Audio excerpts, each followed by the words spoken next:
ఈరోజైతే మురుకులు చేశాను. శనగపిండి అండ్ బియ్యపు పిండితోటి. నేను చూపిస్తున్న గ్లాస్ తోటి 3 గ్లాసులు శనగపిండికి, ఒక గ్లాసు బియ్యపు పిండి వేసుకొని బాగా కలుపుకోండి. ఇప్పుడు ఉప్పు వేసుకోండి. ఉప్పు వేసుకున్న తర్వాత కొంచెం వాము నలుపుకొని వేసుకోండి. ఖచ్చితంగా వాము వేసుకోండి. ఫ్లేవర్ అనేది చాలా బాగుండిద్ది. ఇప్పుడు కొంచెం కొంచెం వాటర్ పోసుకుంటూ బాగా పిండిని నేను చూపిస్తున్నట్టుగా కలుపుకోండి. ఈ కన్సిస్టెన్సీ అనేది రావాలి. ఇది పర్ఫెక్ట్. తర్వాత ఒక మందపాటి కడాయి పెట్టుకొని అందులో ఆయిల్ వేసుకోండి.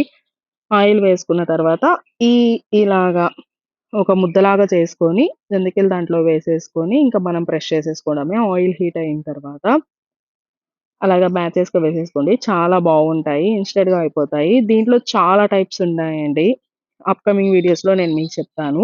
ఇది ఇన్‌స్టంట్‌గా అండ్ తొందరగా అయిపోయిద్ది ఈ ప్రాసెస్ అనేది. నేను కొన్ని లావుగా వేసాను, కొన్ని సన్నగా వేసాను.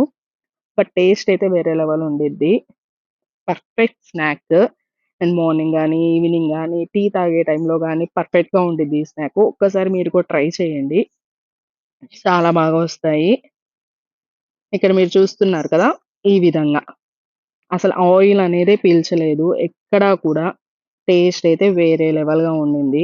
ఇక్కడ మీరు చూస్తున్నారు గదా! ఎంత క్రిస్పీగా మనం ఇలాగంటే ఇరిగిపోతున్నాయి చూడండి. ఎంత చిన్న పీస్ కూడా ఎలా కట్ అవుతుందో ఇలాగుండాలి.